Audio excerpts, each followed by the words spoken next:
सुश्रुत के important points का next part. सबसे पहला कि अर्दित की दोषानुसार साध्य साध्यता। ठीक है, तो जो केवल वातज अर्दित होता है वह कृच साध्य होता है। जो अर्दित सिर्फ वात दोष से हो वह अर्दित कृच साध्य होता है। अन्य दोषों से युक्त वातज अर्दित जो है वो साध्य होता है। ठीक है, तो वात के अलावा पित्त और कफ से अगर अर्दित दूषित होगा तो साध्य होगा। धातु क्षय जन्य जो होता है वो असाध्य होता है। अर्दित में अगर धातुओं का क्षय हो जाए तो वह असाध्य हो जाता है। नेक्स्ट है अपतंत्रक में कौन कौन दोष कहाँ रहते हैं। अपतंत्रक में दोष कहाँ रहते हैं? तो शंख में, सिर में और हृदय में। अपतंत्रक में दोष 3 जगहों पे रहते हैं, एक शंख पे, दूसरा सिर पे और तीसरा हृदय में। शंख, सिर और हृदय में अपतंत्रक में दोष रहते हैं। नेक्स्ट है कि मन्यस्तंभ में दोष कौन कौन से होते हैं। तो मन्यस्तंभ में वात और कफ होते हैं। वात कफ है ना मन्यस्तंभ।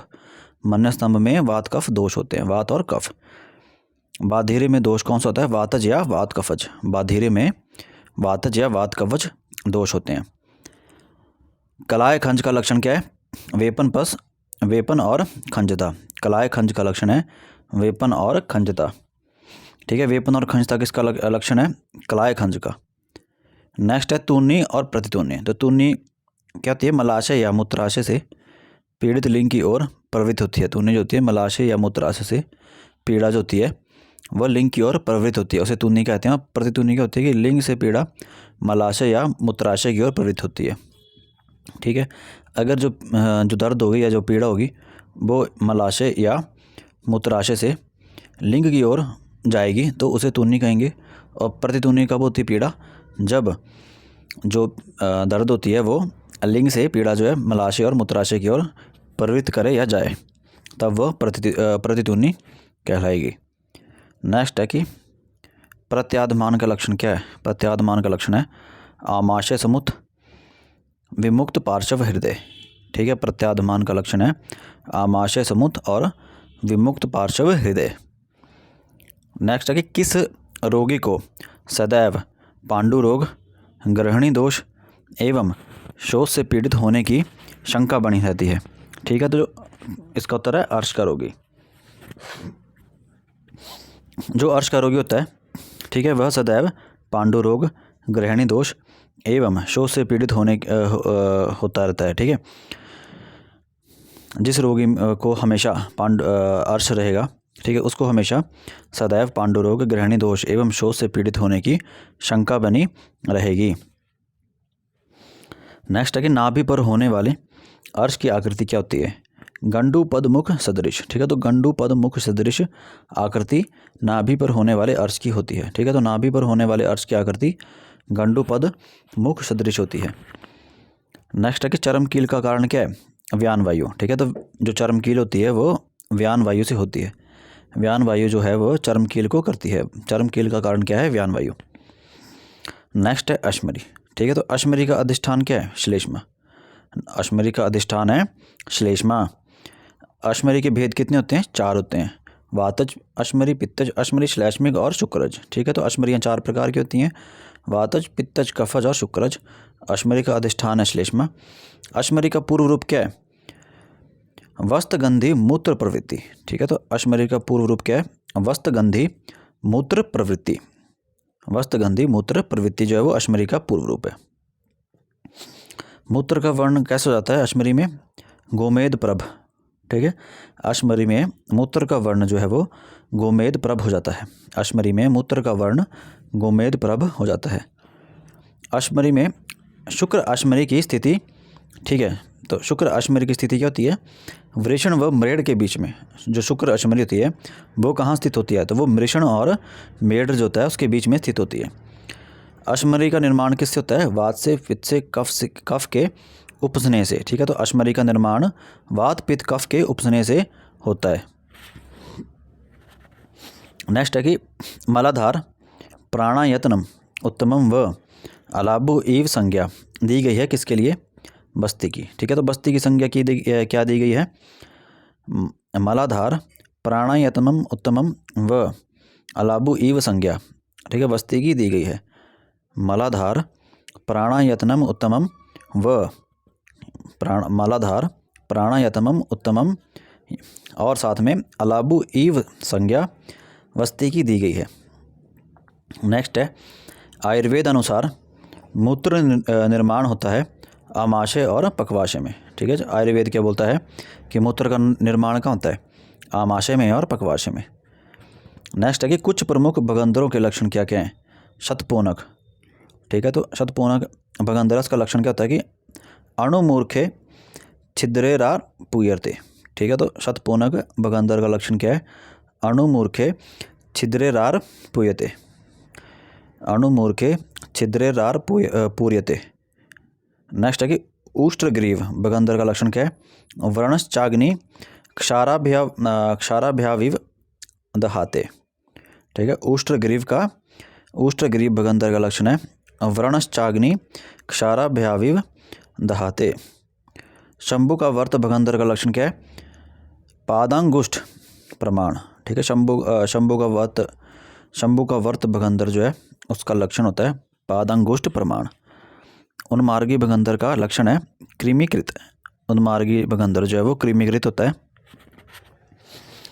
शुश्रुतजीने सभी भगंदर जो हैं वो कृच साध्य मान्य हैं। ठीक है, सभी भगंदर जो होते हैं वो कृच साध्य होते हैं। क्षतज और त्रिदोषज भगंदर जो होते हैं वह असाध्य मान्य गए हैं। ठीक है, जो भगंदर क्षतज से और त्रिदोषों के कारण होता है उसे असाध्य मानते हैं। नेक्स्ट है कि सभी कुष्ठ त्रिदोषज व कृमि युक्त माने गए हैं। ठीक है, जितने भी कुष्ठ हैं वह त्रिदोषज व कृमि युक्त माने गए हैं और सभी पैतृक कुष्ठों में कृमि सामान्य लक्षण बताया गया है। ठीक है, जितने भी पैतृक कुष्ठ हैं उनमें कृमि जो है वो सामान्य लक्षण बताया गया है। नेक्स्ट है कि धातुगत कुष्ठ लक्षण। ठीक है, तो त्वचागत कुष्ठ में विवर्णता व स्वेद होता है। ठीक है, तो विवर्णता और स्वेद किस कुष्ठ में होता है? त्वचागत कुष्ठ में। रक्तगत कुष्ठ में लक्षण क्या है?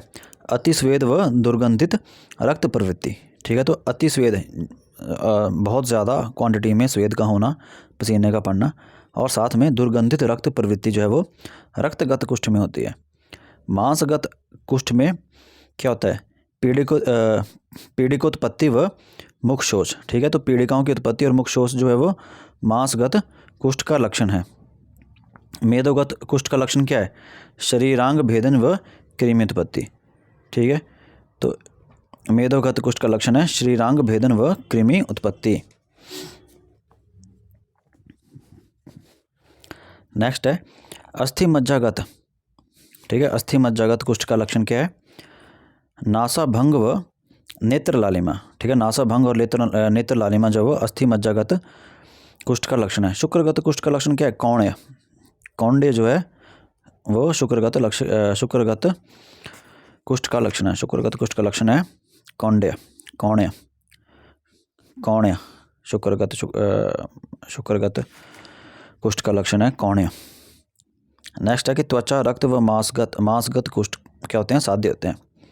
त्वचा में कुष्ठ होगा, रक्त में कुष्ठ होगा या फिर मांस में कुष्ठ होगा तो वह साध्य होगा। ठीक है, क्यूरेबल है। मेद में अगर कुष्ठ होगा तो याप्य होगा। ठीक है, मेदोगत कुष्ठ इज याप्य। अस्थि मज्जा और शुक्र में जो है असाध्य हो जाता है। अस्थि मज्जा और शुक्र में असाध्य कुष्ठ होता है। ठीक है, तो प्रमेय का पूर्व रूप क्या है? ठीक है, तो प्रमेय के पूर्व रूप की कोटेशन है जटिली भाव केशानाम वृद्धिश्च नखानाम। ठीक है, प्रमेय का पूर्व रूप है जटिली भाव केशानाम वृद्धिश्च नखानाम। जटिली भाव केशानाम वृद्धिश्च नखानाम प्रमेय का पूर्व रूप है। नेक्स्ट है कि प्रमेय में दोष व दोष्य।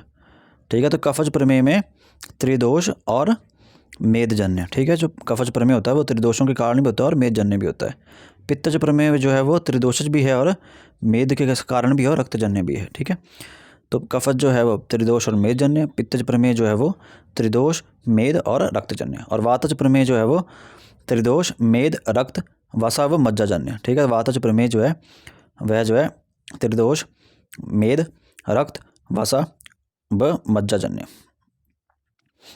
नेक्स्ट है किसका रोगी चलने से खड़ा रहना, खड़े रहने से बैठना और बैठने से लेटना पसंद करता है? प्रमेह का। ठीक है, ये तो ऑब्वियस क्वेश्चन है कि जो प्रमेह का रोगी होता है वह चलने के कंपैरिजन में कि मैं चलूँगा नहीं जी खड़ जाऊँगा, खड़ने को बोलेंगे तो बोलेंगे नहीं जी मैं बैठ जाऊँगा, बैठने को तो बोलेंगे तो बोलेगा नहीं जी मैं लेटना पसंद है। तो ये प्रमेह रोगी का ठीक है, पूर्व रूपीय लक्षण है। ठीक है, अब नेक्स्ट है कि जीर्ण अजीर्ण, जीर्णाजीर्ण, परिज्ञान अभाव व पादशोफ किसका पूर्व रूप है? तो ये पूर्व रूप है उदर रोगों का। ठीक है, तो उदर रोगों का पूर्व रूप क्या है? जीर्णाजीर्ण, परिज्ञान अभाव व पादशोफ। ठीक है, तो जीर्ण परिज्ञान अभाव व पादशोफ उदर रोगों का पूर्व रूप है। नेक्स्ट है सान्निपातिक या दुष्योदर में शीत वायु व मेघ से वेदना में वृद्धि होती है। ठीक है, सान्निपातिक या दुष्योदर में शीत वायु व मेघ से वेदना में वृद्धि होती है। नेक्स्ट है अंतिम दो मूढ़ गर्भ विषकंप कहलाते हैं वह असाध्य माने गए हैं। ठीक है, तो जो आखिरी के जो दो मूढ़ गर्भ होते हैं, ठीक है, उन्हें विषकंप कहते हैं और वह असाध्य माने गए हैं। ठीक है, तो अंतिम दो मूढ़ गर्भ उन्हें विषकंप कहते हैं वह असाध्य माने गए हैं। अंतिम दो मूढ़ गर्भ विषकंप कहलाते हैं और वह असाध्य माने गए हैं। नेक्स्ट है प्रसव में कारण क्या है? प्रसव में कारण है काल, परिणाम व स्वभाव। ठीक है, काल, परिणाम व स्वभाव जो है वह प्रसव में कारण है। नेक्स्ट पॉइंट है कि गर्भ की विच्युति में कारण क्या है? 3 है। ठीक है, गर्भ की विच्युति में 3 कारण हैं। कौन कौन से हैं? कृमि, वात और आघात। कृमि, वात और आघात से गर्भ की विच्युति होती है।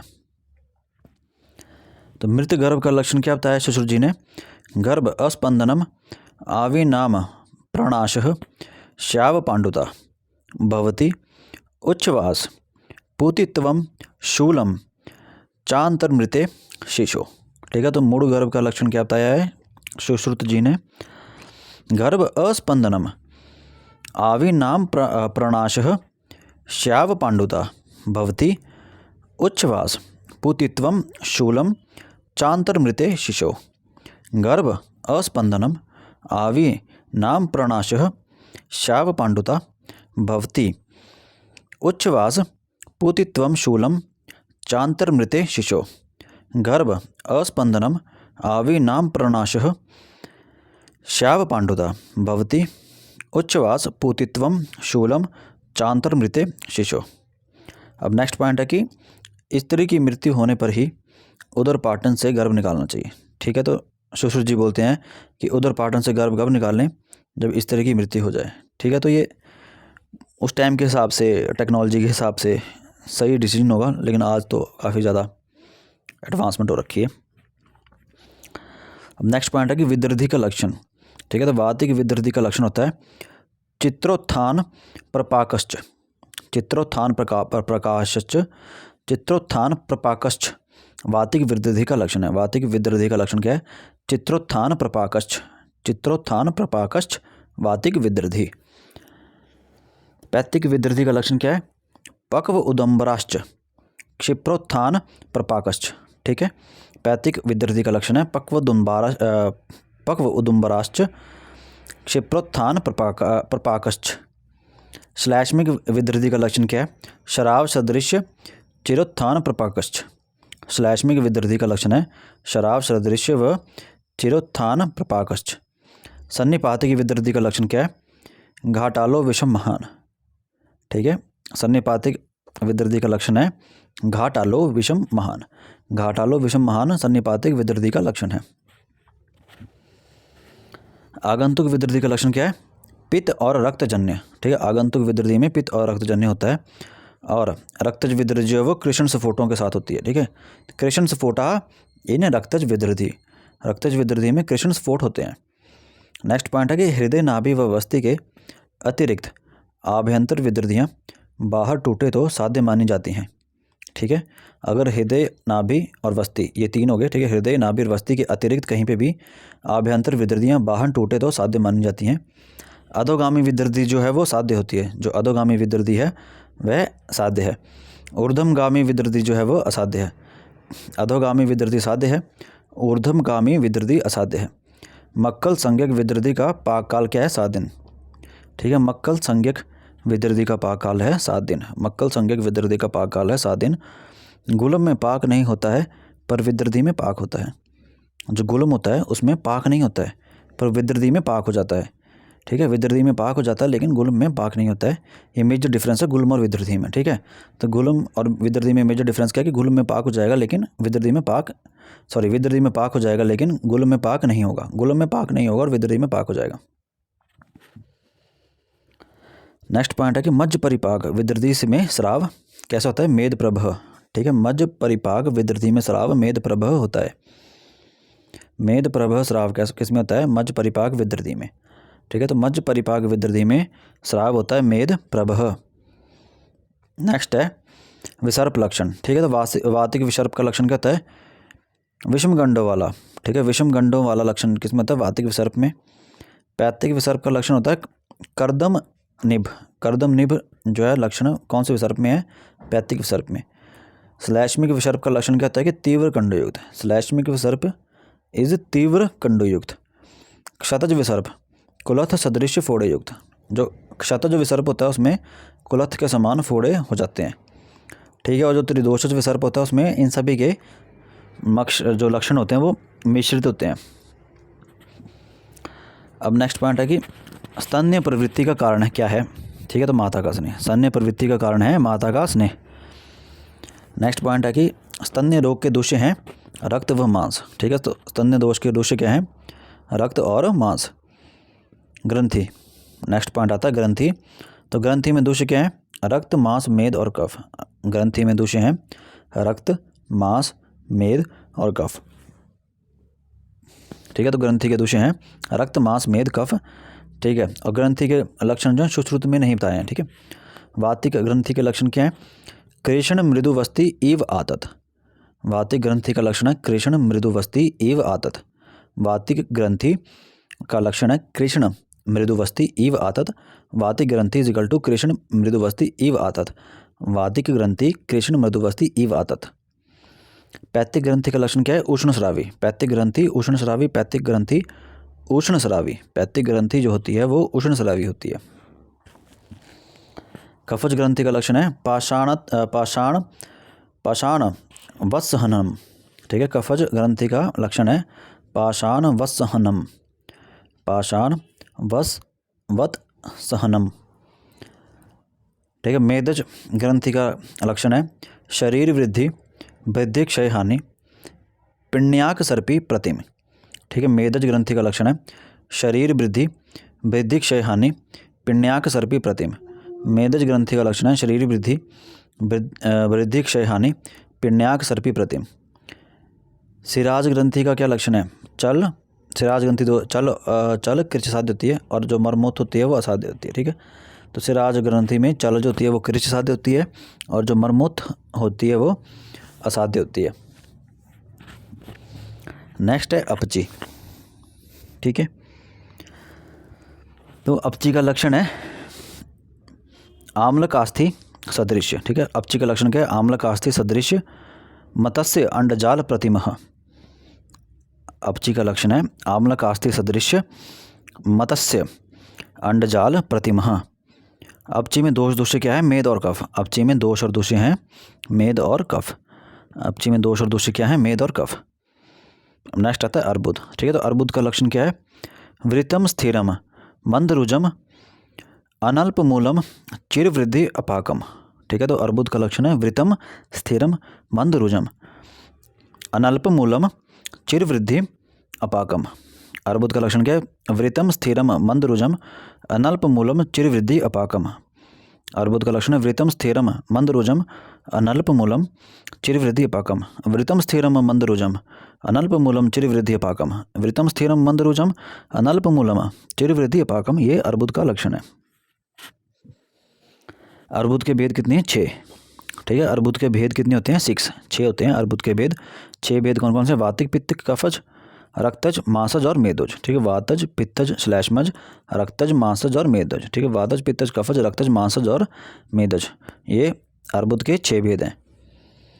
नेक्स्ट है कि रक्त अर्बुद और वात अर्बुद जो होता है में कदाचित पाक भी हो सकता है। ठीक है, रक्त अर्बुद और जो वात अर्बुद होता है उसमें पाक भी हो सकता है। रक्तज व मांसज अर्बुद असाध्य माने गए हैं। ठीक है, कौन कौन से अर्बुद असाध्य माने जाते हैं, रक्तज अर्बुद और मांसज अर्बुद। ठीक है, रक्तज अर्बुद और मांसज अर्बुद को असाध्य माना गया है। नेक्स्ट है गलगंड। ठीक है, तो गलगंड में दोष कौन से होते हैं, वायु और कफ। गलगंड में मुख्य दोष कौन से हैं, वायु और कफ। वायु और कफ जो हैं वो गलगंड के मुख्य दोष हैं। गलगंड के दोष कौन से हैं? वायु और कफ।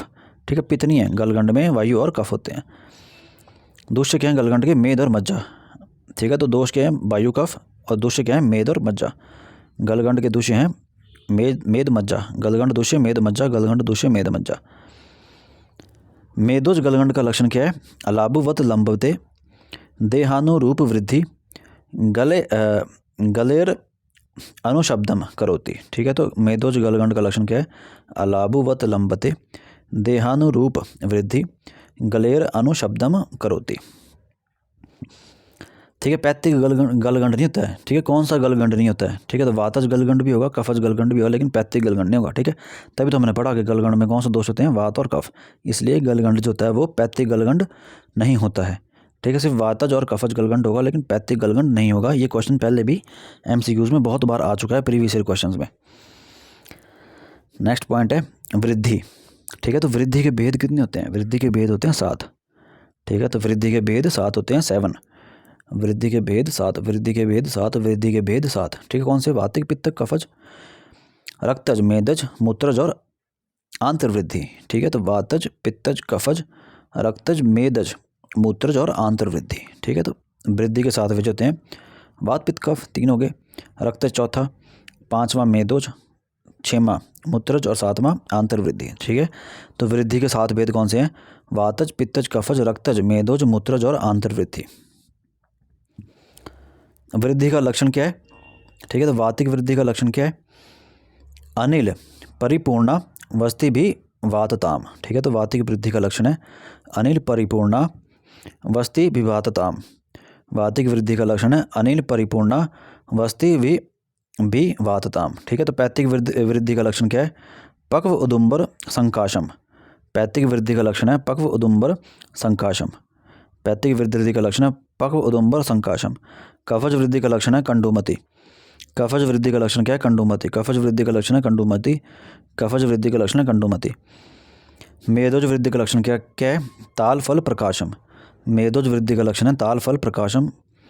ताल फल प्रकाशम किसका लक्षण है? मेदोज वृद्धि का। ठीक है, रक्तज वृद्धि का लक्षण क्या है? कृष्ण स्फोटवत। रक्तज वृद्धि का लक्षण है कृष्ण स्फोटवत।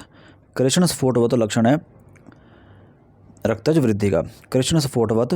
ठीक है, कृष्ण काला बना, जब रक्त एकदम गाढ़ा हो जाता है काले रंग का हो जाता है। ठीक है, तो वृद्धि रक्तज वृद्धि का लक्षण क्या है? कृष्ण स्फोटवत होगा। और मूत्रज वृद्धि का लक्षण क्या है? अम्बु पूर्णाद्रि तिरीव क्षुम्यति मूत्रकृच्छम। ठीक है, मूत्रज वृद्धि का लक्षण है अम्बु पूर्णाद्रि तिरीव क्षुम्यति मूत्रकृच्छम। मूत्रज वृद्धि का लक्षण है अम्बु पूर्णाद्रि तिरीव क्षुम्यति मूत्रकृच्छम। अब नेक्स्ट पॉइंट क्या है? नेक्स्ट पॉइंट है कि अति मैथुन व अति ब्रह्मचर्य दोनों ही उपदंश के निदान हैं। ठीक है, तो उपदंश के निदान क्या हैं? 2 हैं। कौन कौन से? अति मैथुन और अति ब्रह्मचर्य। ठीक है, तो शलीपद का लक्षण क्या है? शलीपद का लक्षण है शनः शोफम जन्यति। शलीपद का लक्षण है शनः शोफम जन्यति। शनः शोफम जन्यति शलीपद का लक्षण है।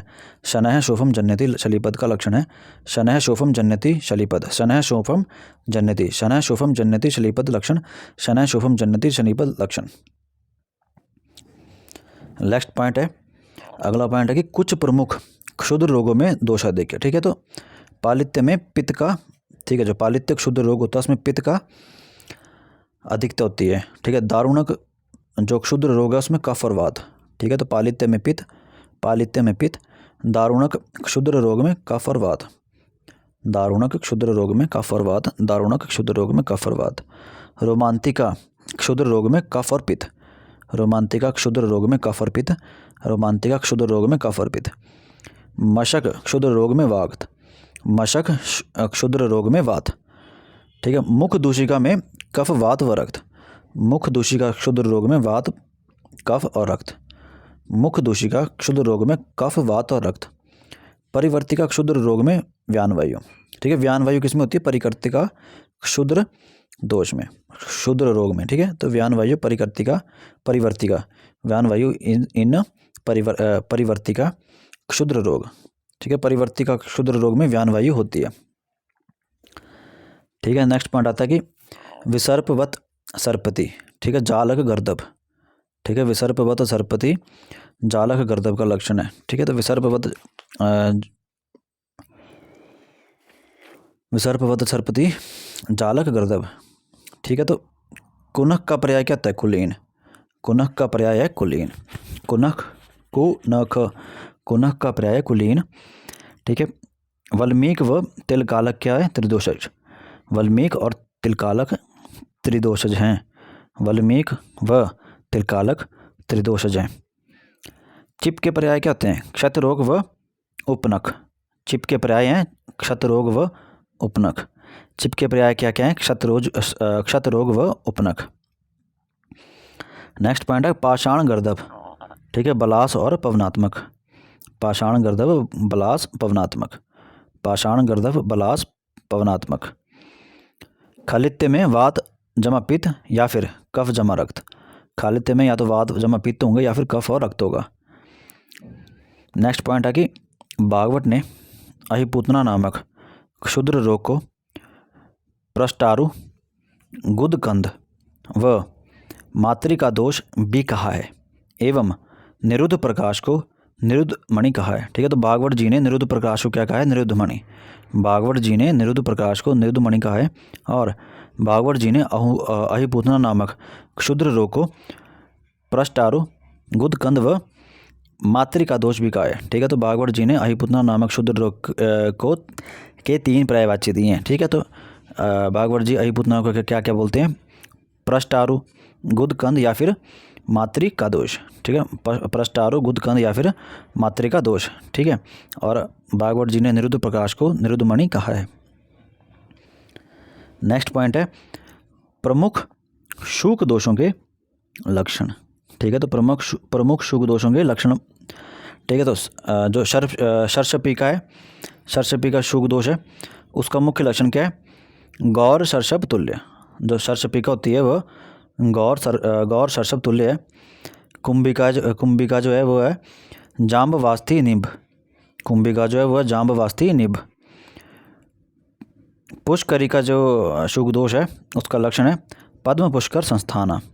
पुष्करी का शूक दोष का लक्षण है पद्म पुष्कर संस्थाना। उत्तमा शूक दोष का लक्षण है मुदग माशोपमम। ठीक है, उत्तमा जो शूक दोष है उसका लक्षण है मुदग माशोपमम। उत्तमा शूक दोष का लक्षण है मुदग माशोपमम। मुदग माशोपमम उत्तमा शूक दोष का लक्षण है। नेक्स्ट पॉइंट है कि कुष्ठी व श्वास रोगी के भग्न कृच्छ साध्य होते हैं। ठीक है, तो किसके भग्न कृच्छ साध्य होते हैं? कुष्ठी और श्वास रोगी के। ठीक है, जो कुष्ठी और श्वास रोगी है उसके जो भग्न होंगे वह कृच्छ साध्य होंगे। ठीक है, अब नेक्स्ट एक पॉइंट है कि प्रमुख औष्ठ रोगों के लक्षण। ठीक है, तो जो प्रमुख होंठों के रोग होते हैं उनके लक्षण बताए जा रहे हैं। तो पैथिक औष्ठ रोग जो होते हैं उसका लक्षण क्या है? सर्षप आकृति पीड़िका। सर्षप आकृति पीड़िका इन पैथिक औष्ठ रोग। सर्षप आकृति पीड़िका इन पैथिक औष्ठ रोग। ठीक है, पैथिक औष्ठ रोग का लक्षण क्या है? पैथिक औष्ठ रोग का लक्षण क्या है? सर्षप आकृति पीड़िका। रक्तज होंठ रोग, रक्तज औष्ठ रोग का लक्षण है खरजूर फल वर्णानी। खरजूर फल वर्णानी रक्तज औष्ठ रोग का लक्षण है। रक्तज औष्ठ रोग का लक्षण है खरजूर फल वर्णानी। सन्निपातिक औष्ठ रोग का लक्षण है कृष्ण पीत या श्वेत वर्णी।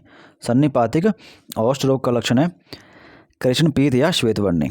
मेतोज औष्ठ रोग का लक्षण है घृत मंडाभ स्फटिक संकाश। मेदज औष्ठ रोग का लक्षण है घृत मंडाभ स्फटिक संकांश। अभिघातज औष्ठ रोग का लक्षण है ग्रंथित। अभिघातज औष्ठ रोग का लक्षण है ग्रंथित। ग्रंथित कौन से औष्ठ रोग का लक्षण है? अभिघातज। अभिघातज ग्रंथित। अभिघातज ग्रंथित। ठीक है, तो पैथिक औष्ठ रोग का लक्षण है सर्षपाकृति पीड़िका। रक्तज औष्ठ रोग का लक्षण है खरजूर फल वर्णानी। सन्निपातिक औष्ठ रोग का लक्षण है कृष्ण पीत या श्वेत वर्णी। मेदोज औष्ठ रोग का लक्षण है घृत मंडाभ स्फटिक संकांशम। और अभिघातज औष्ठ रोग का लक्षण है ग्रंथित। नेक्स्ट है कि प्रमुख दंत मूलगत रोगों के लक्षण। ठीक है, तो शीताद। ठीक है, तो प्रमुख दंत मूलगत रोग कौन कौन से हैं? शीताद, दंत पुपुट, दंत वेष्ट, महाशौशिर उपकुश, वर्धन, अधिमांस, ठीक है, और दंत नाड़ी भेद। ठीक है, तो शीताद जो दंत मूलगत रोग है, ठीक है, तो उसका मुख्य लक्षण क्या है? शोणितम दंत वेष्टभ्यो, शोणितम दंत वेष्टेभ्यो यो अकस्मात् प्रवर्तते। कफ शोणित संभव, कफ शोणित संभव। शीताद दंत मूलगत रोग का लक्षण है शोणितम दंत वेष्टेभ्यो यो अकस्मात् प्रवर्तते, कफ शोणित संभव। दंत पुप्पट, दंत पुप्पुट दंत मूलगत रोग का लक्षण है 2 या 3 दांतों में शोथ होना। ठीक है, जो दंत पुप्पुट दंत मूलगत रोग है उसका मुख्य लक्षण है 2 या 3 दांतों में शोथ होना। दंत वेष्ट दंत मूलगत रोग जो है उसका मुख्य लक्षण है स्रवंती पूयम रुधिरम दृष्ट शोणित संभव। स्रवंती पूयम रुधिरम, फिर डैश, उसके बाद और भी श्लोक है, दृष्ट शोणित संभव। स्रवंती पूयम रुधिरम दृष्ट शोणित संभव। ठीक है, तो दंत वेष्ट दंत मूलगत रोग का लक्षण है स्रवंती पूयम रुधिरम दृष्ट शोणित संभव। महाशौशिर दंत मूलगत रोग का लक्षण है तालु अवदरण। ठीक है, महाशौशिर दंत मूलगत रोग का लक्षण है तालु अवदरण। ठीक है, भोज ने क्या बोला है? भोज जी बोलते हैं कि अगर महाशौशिर जिस बंदी को जाता है उसकी 7 दिनों में मृत्यु हो जाती है।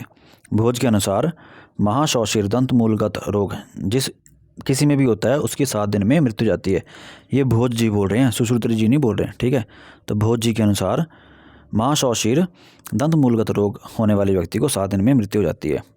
तो महाशौशिर दंत मूलगत रोग का लक्षण क्या है? सुश्रुत जी के अनुसार तालु अवदरण हो जाता है।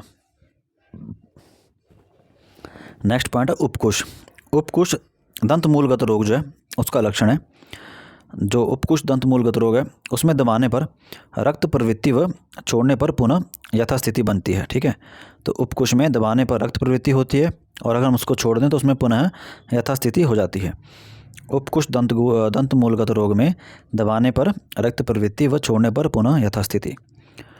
वर्धन दंत मूलगत रोग में वायु के कारण अतिरिक्त दांत की उत्पत्ति होती है। वर्धन दंत मूलगत रोग में वायु के कारण, ठीक है, वायु के कारण अतिरिक्त दांत की उत्पत्ति होती है। अधिमांस दंत मूलगत रोग में हानव्य के पीछे दांत की उत्पत्ति, लाला स्राव व तीव्र रुजा होती है। अधिमांस दंत मूलगत रोग में हानव्य के पीछे दांत की उत्पत्ति, लाला स्राव व तीव्र रुजा होती है। ठीक है, और दंत नाड़ी के भेद कितने हैं? 5। दंत नाड़ी के भेद हैं 5। दंत नाड़ी के भेद हैं 5। ठीक है, तो प्रमुख दंत मूलगत रोगों के लक्षण एक बार पढ़ लेते हैं फटाफट। शीताद में क्या होता है? शोणितम दंत वेष्टेभ्यो यो अकस्मात् प्रवर्तते, कफ शोणित संभव। दंत पुप्पुट का लक्षण क्या है? 2 या 3 दांतों में शोथ होना। दंत वेष्ट का लक्षण है स्रवंती पूयम रुधिरम दृष्ट शोणित संभव। महाशौशिर का लक्षण तालु अवधारण, और महाशौशिर को भोज ने 7 दिन में मृत्यु का कारण बताया है। उपकुश का लक्षण है दबाने पर रक्त प्रवृत्ति होती है और छोड़ने पर पुनः यथास्थिति बनती है। वर्धन दंत मूल का लक्षण है वायु के कारण अतिरिक्त दांत की उत्पत्ति होती है। अधिमांस दंत मूलगत रोग का लक्षण है हानव्य के पीछे दांत की उत्पत्ति और लाला स्राव व तीव्र रुजा होती है। दंत नाड़ी के भेद कितने हैं? 5। ठीक है, अब नेक्स्ट पॉइंट है कि प्रमुख दंतगत रोगों के लक्षण। ठीक है, तो प्रमुख जो दंतगत रोग हैं उनके लक्षण है। ठीक है, तो दालन से क्या होता है? सदा गति यानी कि वात से तीव्र वेदा। ठीक है, सदा गति से तीव्र वेदा होती है दालन में सदा गति वात से तीव्र वेदना होती है, तीव्र पीड़ा होती है। कृमि दंत में कृष्णवर्णी दंत व स्राव होता है। ठीक है, कृमि दंत में जो दंत होता है वो काले वर्ण कृष्ण वर्ण का हो जाता है और उसमें से स्राव होता है। ठीक है, कृमि दंत में कृष्णवर्णी दंत होता है वह स्राव हो जाता है। दंत हर्ष शीत व उष्ण असहायता। ठीक है, दंत हर्ष में शीत और उष्ण प्रोडक्ट्स को, खाने पीने वाली चीज़ों को सहन नहीं कर पाता। भंजनक में मुंह का टेढ़ा होना। भंजनक में मुंह जो है टेढ़ा हो जाता है। ठीक है, भंजनक जो है वो भी दंतगत रोग है। ठीक है, दंत शर्करा में दशनानाम गुणघ्नि। दंत शर्करा का लक्षण क्या है? दशनानाम गुणघ्नि। दंत शर्करा का लक्षण है दशनानाम गुणघ्नि। कपालिका का लक्षण है दशनानाम विनाशिनी। कपालिका का लक्षण है दशनानाम विनाशिनी। श्याव दंत का लक्षण है रक्त और पित्तजन्य। श्याव दंत का लक्षण है रक्त व पित्तजन्य। हनुमोक्ष का लक्षण है अर्दित के समान लक्षण मिलते हैं। हनुमोक्ष का लक्षण क्या है कि हनुमोक्ष में अर्दित के समान लक्षण मिलते हैं।